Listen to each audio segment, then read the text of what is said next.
Jewish center in Argentine. I'm going to say... Well, take your time. I don't have a whole lot this morning. All right. I've left time for questions. So. Yeah, we can open the line for questions as well. Yeah. All right. Well, you just let me know. I'll just sit here and wait till you get finished. با درود به شما همیهنان عزیز.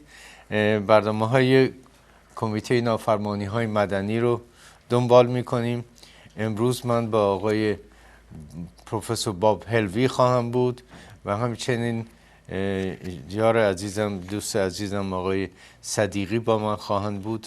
میرسند، از راه میخواهند رسید. قبل از اینکه شروع کنیم میخواستم دو چیز رو، برنامه فردای ما شامل خانم مینا احدی با ما خواهند بود، راجع به جنبش کارگران ایران صحبت میکنند و فیلمی کوتاهی خواهیم داشت از منصور اوسانلو. بعد دنبال اون فیلمی خواهیم داشت راجع به مبارزات سایر کشورها. امروز هم آقای بعد از باب هلوی فیلمی خواهیم داشت راجع به مبارزات سایر کشورها، مبارزات نافرمانی های مدنی در سایر کشورها.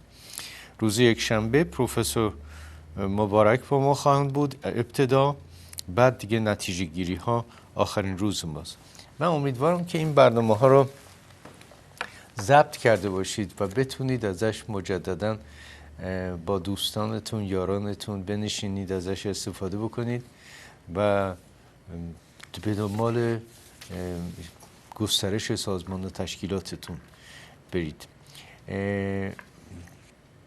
سوال‌های از داخل، مطلبی که میخواستم عنوان بکنم مربوط به همین تصمیم مجمع عمومی اینترپول، پلیس بین الملل، حکمی که صادر کرده در مورد فلاحیان، رضایی و تعداد دیگری از سران رژیم، بازداشت بین المللیشون. در همون جریان حکم دادگاه آرژانتین شامل آقای رفسنجانی و چند نفر دیگر هم میشد و اون حکم ولایتی، به خصوص رفسنجانی ولایتی، اون حکم هنوز به جای خودش باقیه اینجا در این مرحله. یعنی سرکردگان رژیم به خوبی میدونن که بعد از جنگ دوم جهانی هنوزه جنایتکاران اون جنگ رو بازداشتشون میکنن و به محاکمه میکشنشون. افراد 90 ساله، 94 2 ساله مثل باربی و افراد دیگری شبیه هم، کلاس باربی در فرانسه. آنچه که در ایران در این 30 سال انجام گرفته به طور قطع جنایت علیه بشریته.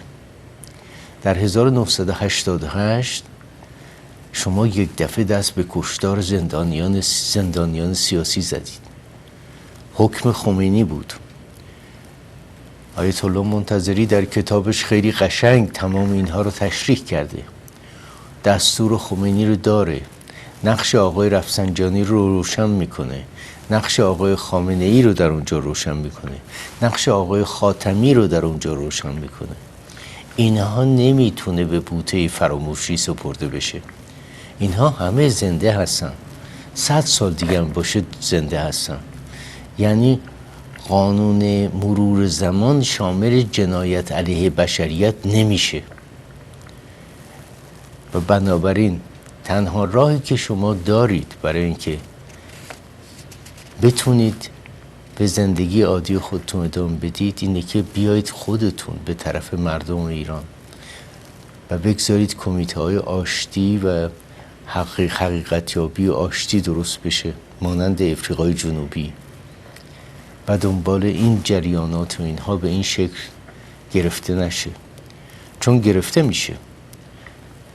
در 1988 بیش از 30,000 نفر ترور شدن توی زندان‌های ایران، سراسر ایران. یک در عرض 2 روز یا 3 روز تو زندان اوین 3800 نفر کشته شدن بدون محاکمه، بدون هیچ چیزی.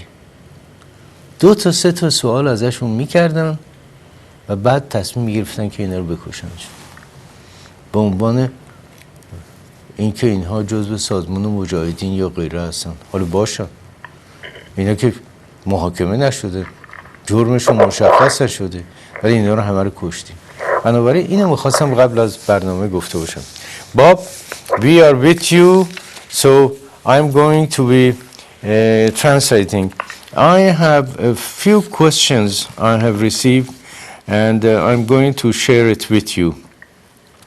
One is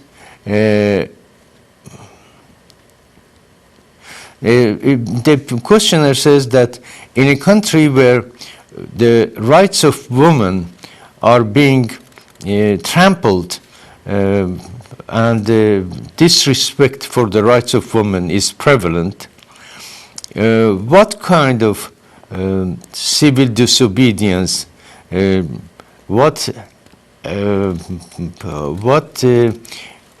programs of civil disobedience could women of Iran engage in? The other question is, this was the first. The other question is, the 2 questions came from the same person. What help and assistance could the people of free countries give to the freedom movement of Iran in view of all these crimes? Why are the people of the world silent? The other is, how can we be in touch with you, and how can we keep our relations? How can we what? Keep our relations with you. You means what we are doing. The other question is, we, the women of Iran, these are all women, the women of Iran need support of world personalities. This is a question they had sent for Mary King yesterday. World personalities, especially ladies like you. We want to be in touch with you. So those are questions for her. But if you wish, I have other questions. I can read all of them to you, or we can go. Okay, We can. it's been very difficult to hear you. Difficult to hear me. How is it now? Is it better? Yes. Better? Yeah, that's much better. All right, fine. Okay, but the 2 questions that you asked, I really didn't get them. You didn't get them. All No. right, let me say, in your opinion, in a country like ours, where women's rights are being trampled, being denied, what kind of civil disobedience activities should we engage in? That's one, for women. Okay, so the question basically is about improving human rights for women? Yes, right. Okay, women's rights, Yeah, okay. yeah. The second question is, what help and assistance could women of the free world give to freedom movement of Iran? Okay.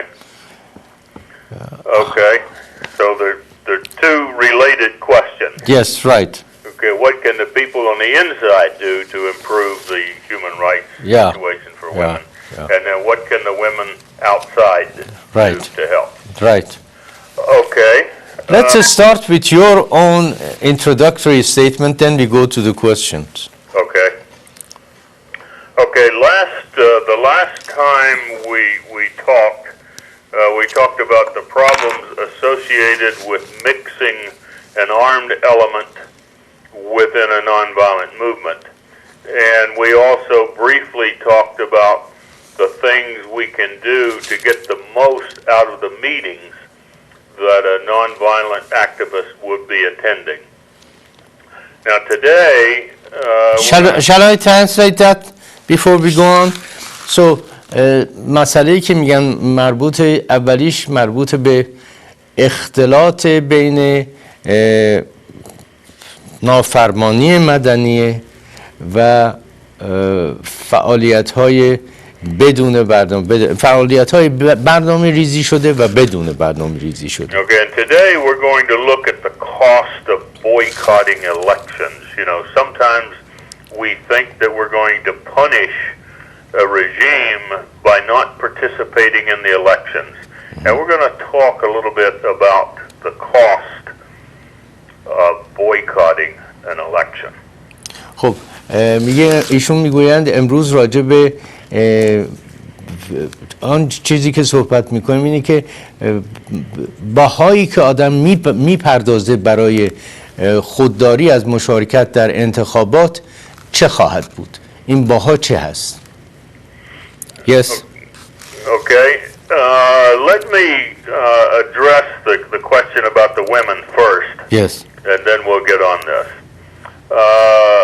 How can the women inside Iran, what can they do to improve the status of women, the equality of women in society? Mm-hmm. I think there's a couple of things that can be done. First, women should get an education, mm-hmm. the best education that they can possibly get. Mm-hmm. All right. ایشون میگویند که سوالی که شد که زنان ایران چه میتوانند بکنند بیش از هر چیز برای آزادی ایران، میگویند که مهمترین کاری که میتوانند بکنن قبل از هر چیز اینه که زنان ایران رو تشویق بکنن و فراهم بکنن وسایلی که در آموزش پرورش مشارکت بکنن و تعلیم ببینن و بهترین آموزش ها رو ببینن. I think if we look at the Western societies today and the tremendous advances that women have made, part of the reason is that the women are better educated today than ever before. You know, over half of the students in our law schools today are women, which was absolutely amazing. ایشون میگویند که در کشورهای غربی مهمترین عامل پیشرفت زنان آموزش پرورش بوده. آموزش بهتر، پرورش بهتر، مساوی. میگویند که اصلا تصور نمیشه کرد که امروز در تمام دانشکده‌های حقوق در این کشور امریکا بیش از 50% دانشجویان دختران هستند. And then women have become more active in politics.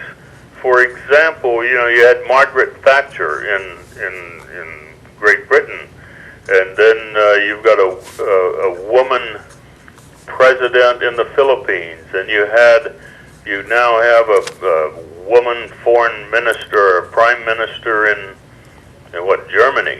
Mm-hmm.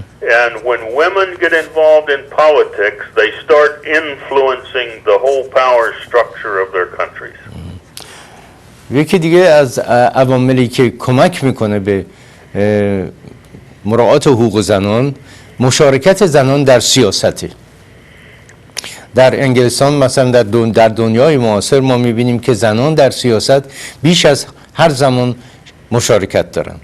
مثلا زن نخست وزیری ما داشتیم در انگلستان، زن رئیس جمهوری داشتیم در فیلیپین، زن رئیس کشوری داریم در آلمان و دیگران و مشارکتشون خیلی مهمه. وقتی زنان در مصدر کاری قرار بگیرن هر گونه کوشش میکنن هر گونه تبعیض علیه زنان رو برطرف کنند.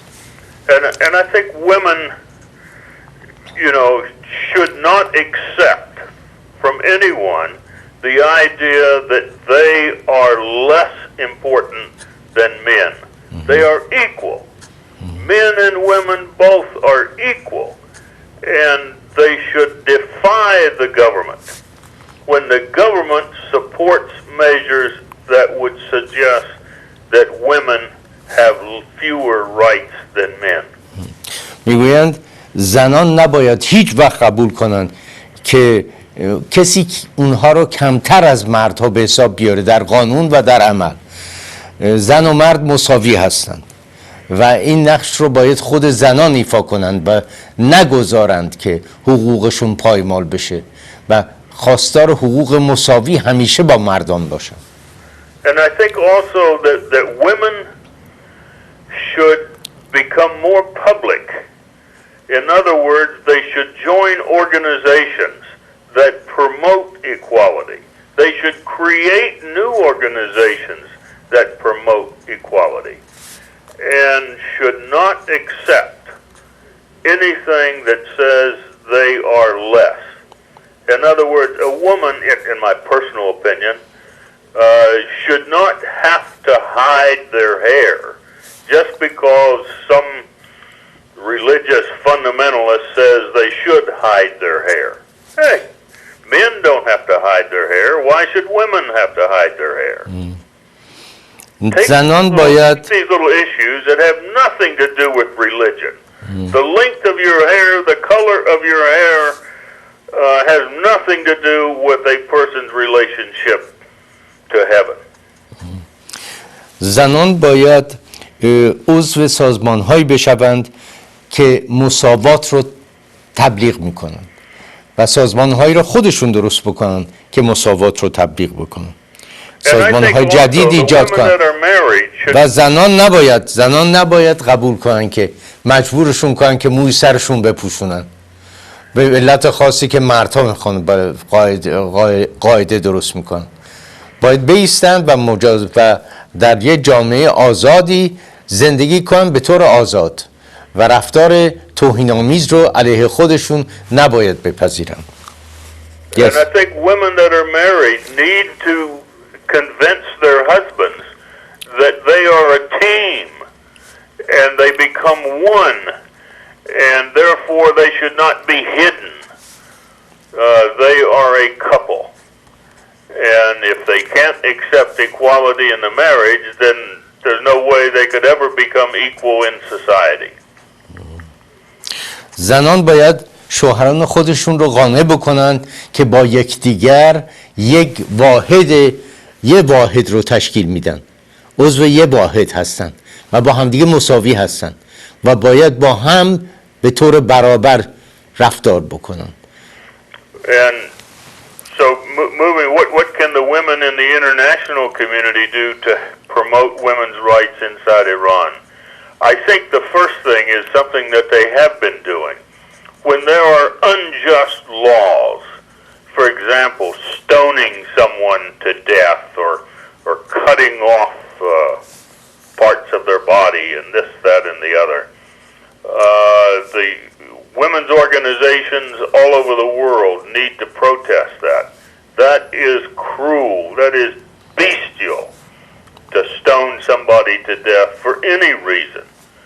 And the idea that a woman can be stoned to death for being unfaithful to a brutal husband can be stoned to death, but the husband who commits adultery is not stoned to death is ridiculous.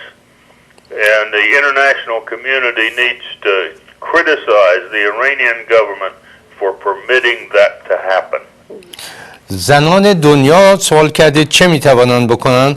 زنان دنیا با قوانین که متعلق به 1500-2000 سال پیش هستند و قبل از اون و امروز میخوان در مورد زنان به اجرا درش بیارن، مانند سنگسار و انواع تبعیض‌ها، زنان دنیا باید صدای خودشون رو بلند کنند و به حمایت زنان کشوری مانند ایران بیان و این اعمال وحشیانه رو نگذارند که ادامه پیدا کنه.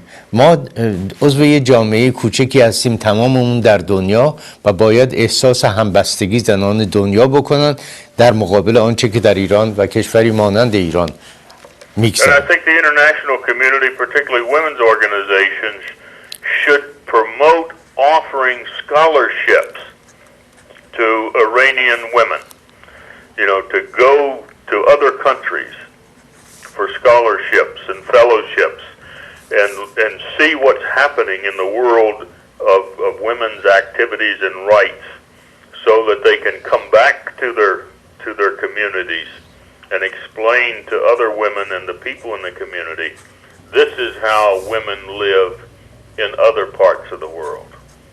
میگویند جامعه بین المللی و سازمان‌های زنان کشورهای دنیا به خصوص کشورهای پیشرفته باید بورس تحصیلی فراهم بکنن برای زنان و دختران کشورهای مانند ایران که اینها بتونن بیان به جامعه‌های باز و در اونجا تحصیل بکنن و ببینن که زنان چه نقشی در اون جوامع بازی میکنن.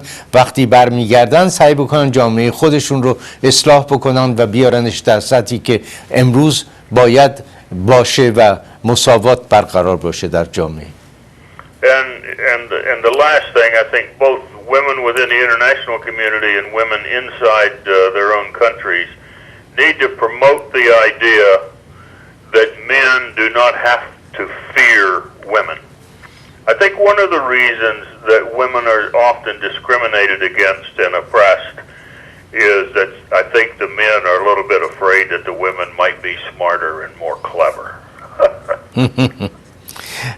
و هر دو هم در غرب در جوامع پیشرفته هم در جوامع مانند ایران آنچه که باید هر دو سعی بکنن بقبولونن و بفهمونن به مردم اینه که خطری زنها مساوات زنها برای مردها ایجاد نخواهد کرد و بلکه پایه های خانواده رو تقویت میکنه و ستون های خانواده رو و یه جامعه خوشبختری رو پای ریزی میکنه.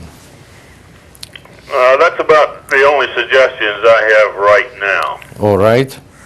And so let's begin about boycotting elections. All right. And I offer these as thoughts for consideration. Mm-hmm. You know, these are not laws that have to be followed or this, that, the other. It's just you have to think about these factors when you decide whether or not to boycott an election, okay? All right.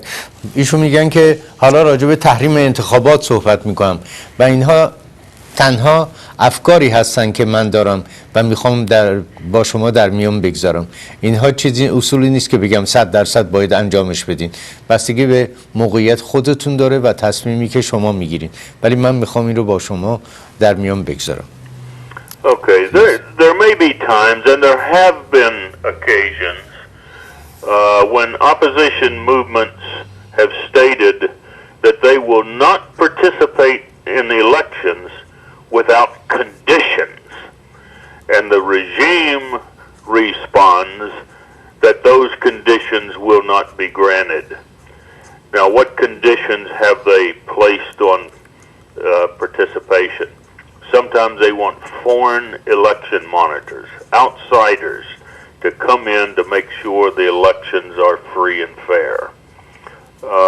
Sometimes they want certain procedures followed to provide security for the ballots from the time they're put into the ballot boxes until they're counted and certified by the election commission. They may put in a condition that we will not participate until all political prisoners have been released. But the problem comes in is if one side makes the demands and the other side, the regime, refuses to meet those demands, what is the cost to the democratic opposition when they make a decision not to participate? Okay? Okay.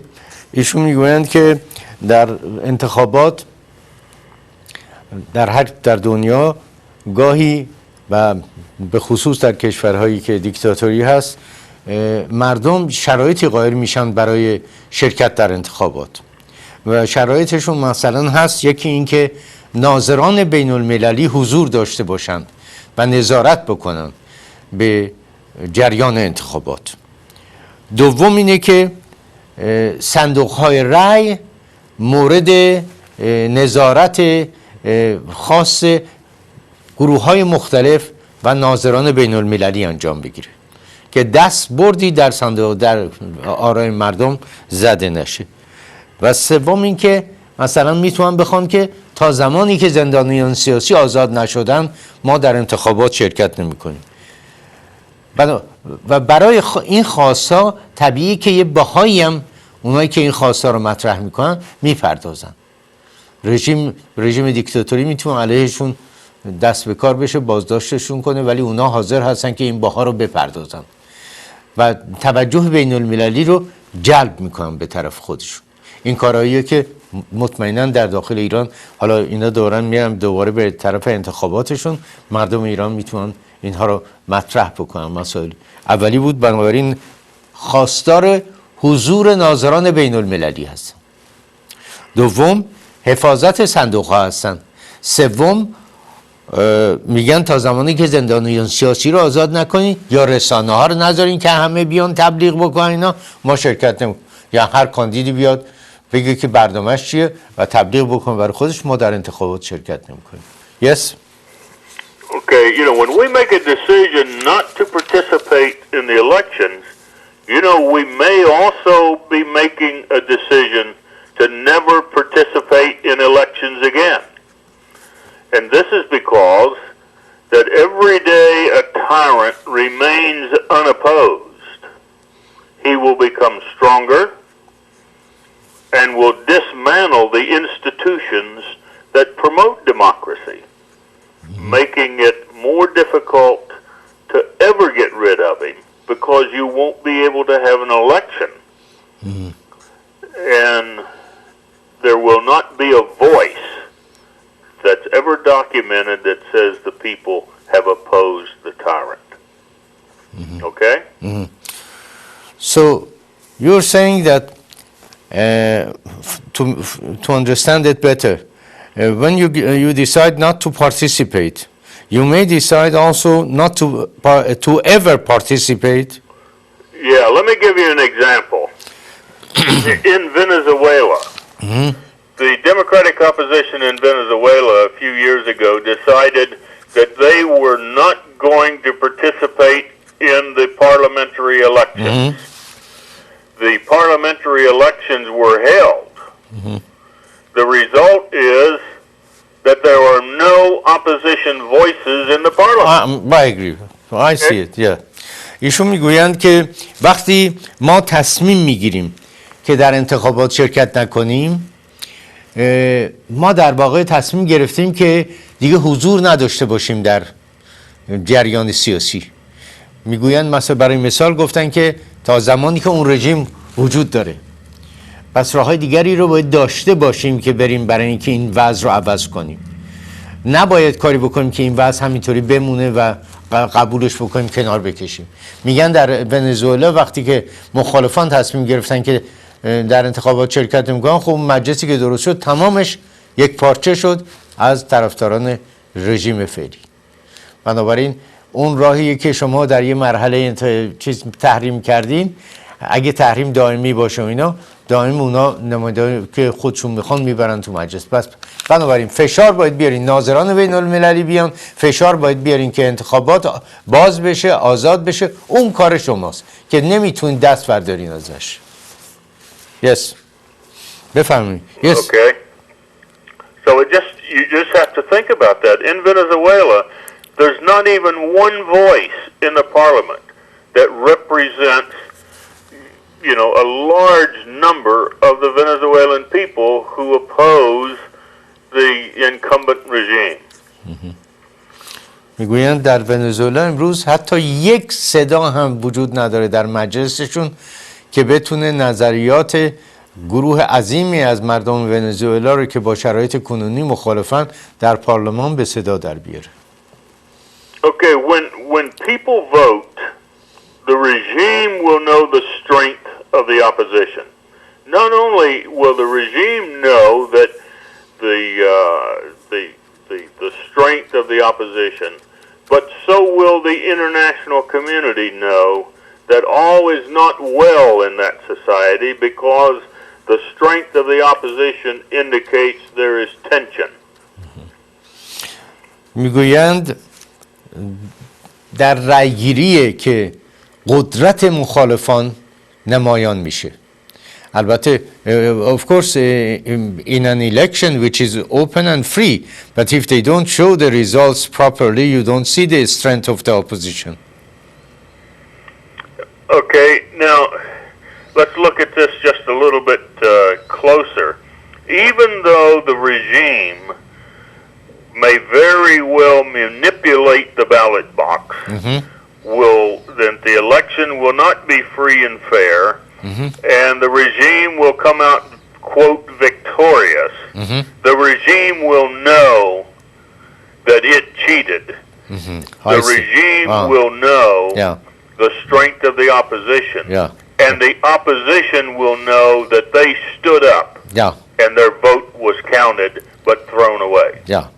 میگویند مشارکت در انتخابات، داریم بحث اکادمیک میکنیم برای شما، مشارکت در انتخابات، رژیم ممکن تو صندوق‌های رای دستکاری بکنه اینا، ولی یک گروهی که میدونه که دستکاری کرده و قدرت مردم چیه، همون رژیمی که دستکاری میکنه.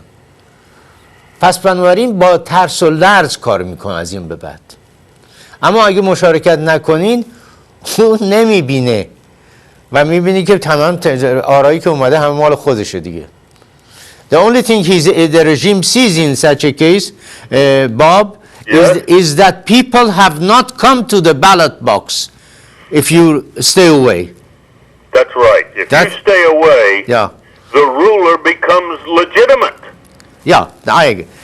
Yes, of course. میگویند که اگر شما در رأیگیری شرکت نکنید، مشروعیت میدین به رژیم. And when the ruler becomes legitimate, it's awfully difficult to make a convincing case to the international community that you're being oppressed and you're being discriminated against, or in fact there's anything wrong. Because if only 10% of the public vote, and of that 10%, 100% vote for the dictator, then he's legitimate, isn't he? میگویند در تمام کشورهای دنیا معمولا نمیرن پای صندوق رای. در همین کشور امریکا حد اکثر 60% رای دهندگان میرن پای صندوق رای. بنابراین آدم دیگه نمیدونه اون 40% خودشون نخواستن بیان پای صندوق رای، مجبورش هم نمیشه کرد با تفنگ که بیان پای صندوق رای. میگویند اگر شما مشارکت نکنید، اگه 10% مشارکت بکنند، جامعه بین المللی وقتی آرا رو میبینه اونا 85% رأی آوردن، نمیدونه که مخالفان چیه وضعشون. ولی اگر مشارکت بکنید و حتی اونا دست ببرن تو صندوق رأی، در واقع خیلی هم میدونن که دستکاری شده این چیزی که داره اعلام میشه. پس بنابراین مشارکت، ایشون میگویند 2 خاصیت داره. یکی اینه که نشون داده میشه که مردم علاقمند هستن به سرنوشت خودشون، اومدن تو صف و دارن رأی میدن. یکی دیگر اینه که یا آرا خونده میشه که به نفع مردمه، یا آرا خونده نمیشه که رژیم میفهمه که چقدر وضعش بده و جامعه بین المللی هم کم و بیش میفهمه که چگونه دستکاری شد توی انتخابات. Yes. Now this is important because when the opposition boycotts an election, it can't claim that the elections were a fraud. And this closes out any post-election options that would otherwise be available. For example, such as in Serbia and the Ukraine, when the elections were declared fraudulent, the opposition declared itself the winner, and from that decision, then they became the legitimate rulers in their countries. You're closing off your options to do something if you don't participate in the elections. میگویند که وقتی که تحریم میکنید انتخابات رو و در انتخابات شرکت نمی کنید، تقلبی بودن انتخابات رو اون وقت دیگه نمیتونید دامن بزنید و نشون بدید، چون اونها دیگه اونایی که میرن طرفدارای خود رژیم و 80%، 90%، 100% میگه اومدن رای دادن به و جامعه بین المللی نمیبینه که واقعا مخالفین چه قدرتی دارن. اما وقتی برید رای خودتون رو بدین، نمیگه برین پای صندوق رای بدین به کاندید اونا، برین رای صندوق سفید بندازین یا یه چیزی روش بنویسین که ما با دیکتاتوری مخالفیم، بندازین تو صندوق، یا رای بدین به افرادی که خودتون میخواین با اینکه اونا نذاشتن اسمشون روی لیست، بندازین تو صندوق. اون وقت اعلام میکنن که مثلا 20 میلیون 30 میلیون نفر رای دادن، از 30 میلیون نفر مجبورن که نظارت هم بین المللی هم اگه باشه ببینن که رأی‌ها چگونه خونده میشه و اینا، که قشنگ اون وقت روشن میشه چقدر بعضشون بده. اما اگه شما دور بمونید و بگین ناظرات بین المللی کاری نمیتونن بکنن، دیگران کاری نمیتونن بکنن، رأی منو اصلا به حساب نمیارم، من دور میمونم، اون وقت اونا برندن. بنابراین دارن میگویند که در انتخابات باید شرکت کرد. این نتیجه‌ای که آقای هلوی دارن میگیرن. Yes, we are with you. Okay. There are really two reasons why an opposition group would abandon the opportunities of participating in an election. Mm-hmm. The first reason is a perception of great weakness. Mm-hmm. In other words, a weakness in numbers, a weakness in the leadership, a weakness by submitting to fear, and a weakness or the lack of a strategy. A second reason is the opposition mistakenly believes its weaknesses can be hidden from view. Unfortunately, these shortcomings are visible to everyone, especially to the regime. Okay. Yes. ایشون میگویند دو دلیل میتونه وجود داشته باشه برای اینکه آدم که گروهی یا تصمیم بگیرن که در انتخابات شرکت نمیکنن. یکی اینه که میترسن که تصویری بدن که ضعفشون نشون داده بشه، تصویر ضعف از خودشون نشون بدن، یعنی اطمینان به خودشون ندارن و به قدرت خودشون و نیروی خودشون ندارن، بنابراین میگن اگه نریم تو انتخابات بهتره و مردم نمیبینن که ما چقدر ضعیفیم. صدای دهل از دور خوش است. یکی دیگه میگن که علتی که نمیرن تو انتخابات همونه دیگه، به اولی مربوطه، میخوان که ضعف خودشون رو مخفی بکنن. Yes. Okay.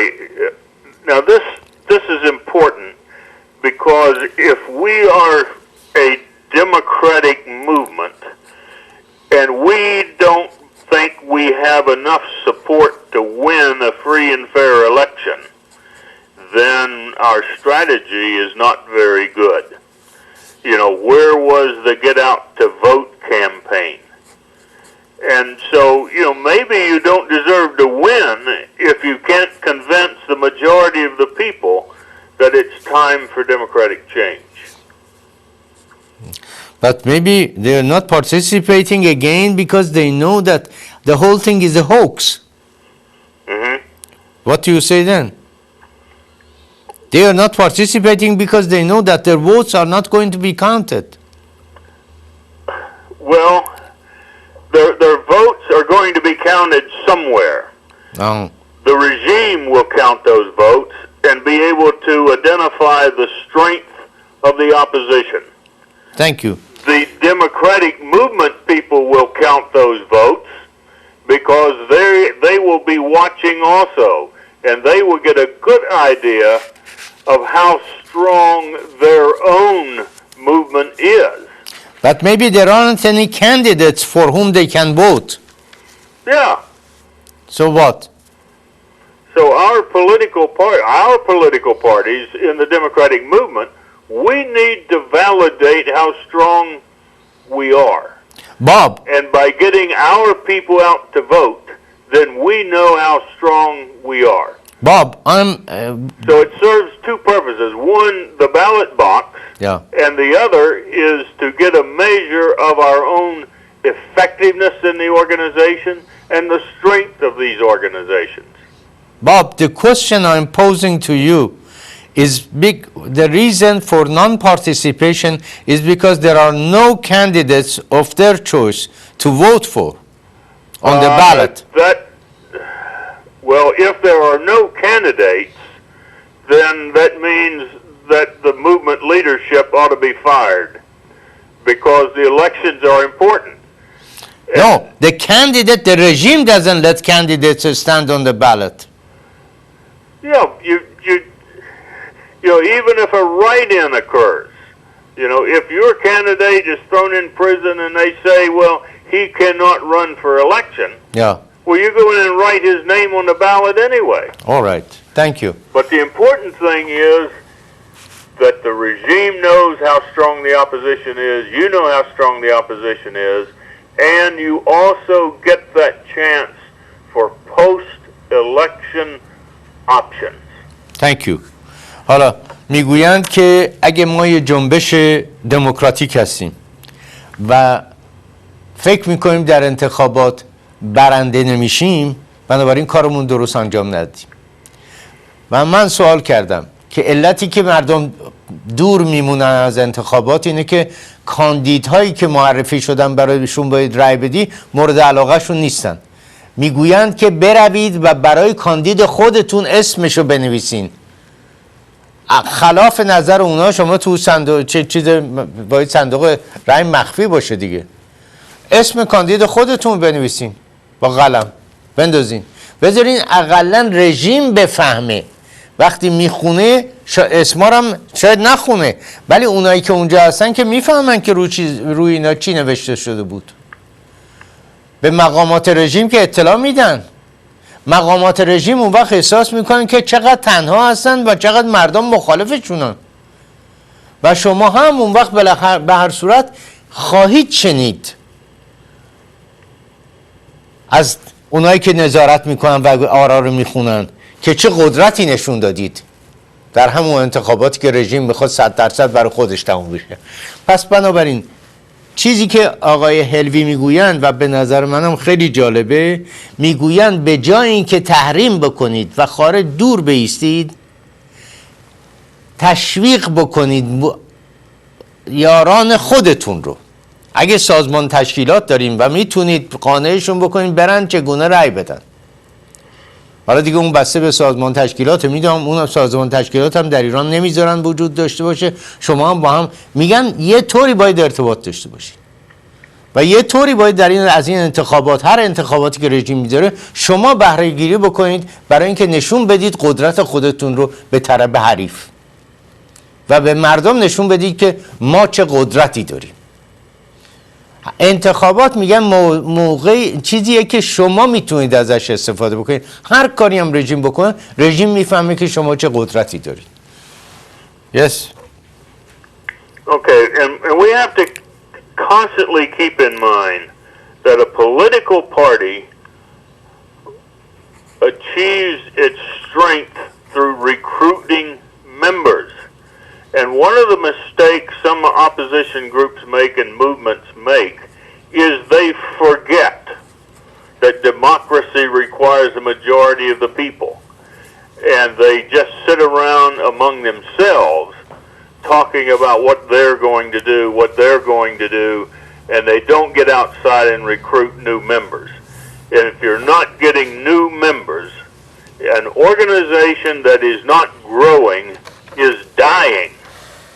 There's no such thing as just becoming stagnant. You're either growing or you're dying. And if you're not recruiting new members, you're dying. Okay? Yes. میگویند که حزب سیاسی از طریق دائم اضافه کردن به اعضای خودش به زندگی خودش ادامه میده، نه اینکه از طریق چند تا عضوی که اومدن نشستن و دیگه فکر اضافه کردن به تعداد اعضا نیستن. بنابراین شما باید هر کاری که میکنید بدونید که توی جامعه زندگی میکنید احزاب سیاسی و احتیاج دارید به اینکه مردم با شما باشن و بین خودتون نباشین، در یه گروه محدودی خودتون رو محدود کرده باشین، به جامعه کاری نداشته باشین. و رژیم هم اون وقتی دید که شما چنین قدرتی دارین، میره به فکر فرو میره که چی کار باید بکنه. دوست عزیز من جناب صدیقی اینجا هستن، ایشون فکر کرده بودم ما 5:30 شروع میکنیم. من خیلی عذر میخوام ازشون، خواهش میکنم. قربان شما، خیلی صبحتون بخیر. صبح شما بخیر. I have Mr. Sadiqi with me as well. Well, good morning. Yes. Good morning to you too, sir. What time is it out there? About It is 5:20, 5:15. Oh, okay. 5:15 in the morning. Okay, so we're ready to move on? Yes, yes. Okay. If the leadership of a movement can't see the importance of participating in an election or has failed to develop a strategy that will provide the movement strength at the ballot box, then we need some new leaders. Because there's no excuse for an organization not going to the polls if the decision is made to go to the polls. میگویند اگر رهبران این سازمان سیاسی، حزب شما، نتونستن کاری بکنن که قدرتی پیدا کنن که بیان موقع انتخابات و اون قدرت خودشون رو به نمایش بذارن، بنابراین شکست خوردن اون رهبران. باید رهبرای جدیدی رو پیدا کرد که بتونن این قدرت رو درست بکنن که موقع انتخابات، که میگن انتخابات، حالا همین رژیم دیکتاتوری که میگه انتخابات، اونا قدرت خودشون رو به نمایش بذارن برای اینکه بیان بیرون و اون آرا رو یا سفید یا کبود یا روش بنویسن نادر صدیقی یا بنویسن ایکس و ایگرگ و اینا، نماینده خودشون، واقعی خودشون بنویسن و رژیم رو به ترس بندازن وقتی که میره این آرا رو نگاه میکنه. اگه این کارو نکردن پس شما رهبرای جدید لازم دارید.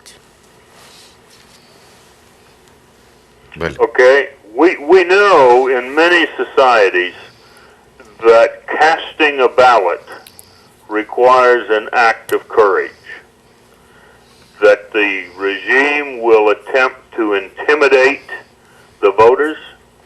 The regime may be threatening to arrest members of your family if you participate in pre-election campaigning. So we have to recognize that, and we have to prepare for that. What are we going to do? We know, for example, in Zimbabwe, the government was sending what they call the green bombers, these thugs, to harass and beat people who were standing in the line to vote. So it requires some courage. So it's up to the political parties, the opposition political parties, to anticipate that these types of things may very well happen, and what are we going to do about it? I'm not sure what, action should be taken. It depends upon the situation. But you should not let your people be surprised by some thugs or police harassing the voters. One of the things you might do, for example, is make sure you have a camera, or these cell phones today, have cameras on them, and so that you're taking pictures of what is happening. And you want to get a good photograph of the policeman's face or the thug's face, and let him know you've got that picture, and it's already being sent throughout the world. We want these people to understand that they may be able to run, but they can't hide. Justice will find them out at some point. And if you've got a photograph on the internet within minutes, we'll find out who these thugs are, and we'll find out where they live. We'll find out who their family is, and be able to tell everybody that this guy from this town, whose father is this, is out beating up people who are trying to vote.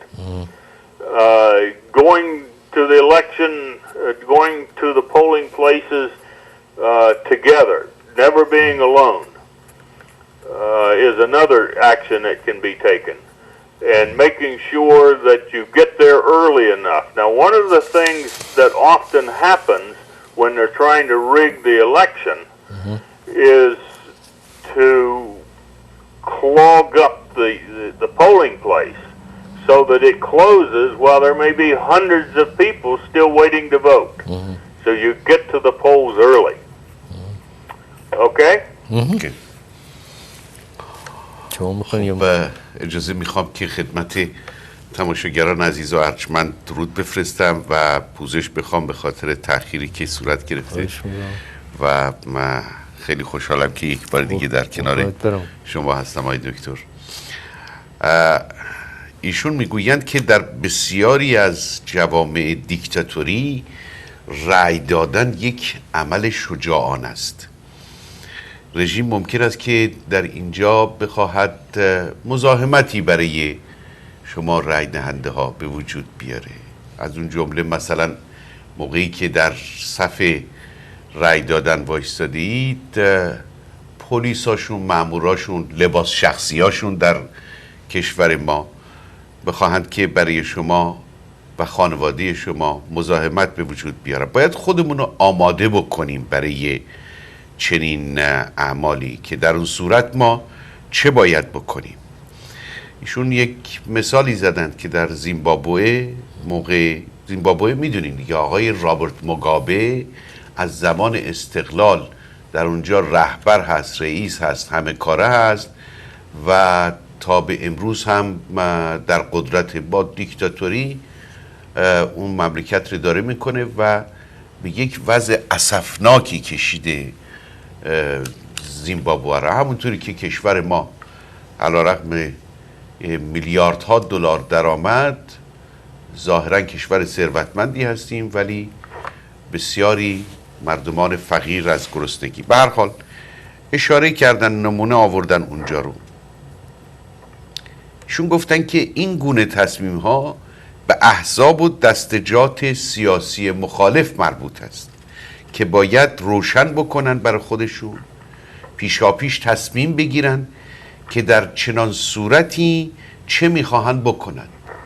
یعنی موقعی که رژیم میخواد مزاحمت ایجاد بکنه برای گروه های سیاسی مخالف، یعنی از اون جمله میتوان از اون مأمور پلیسی که داره مزاحمت ایجاد میکنه عکس بگیریم. این روزها دیگه با تلفن دستی هم دیگه دوربین دارن، میشه عکس گرفت.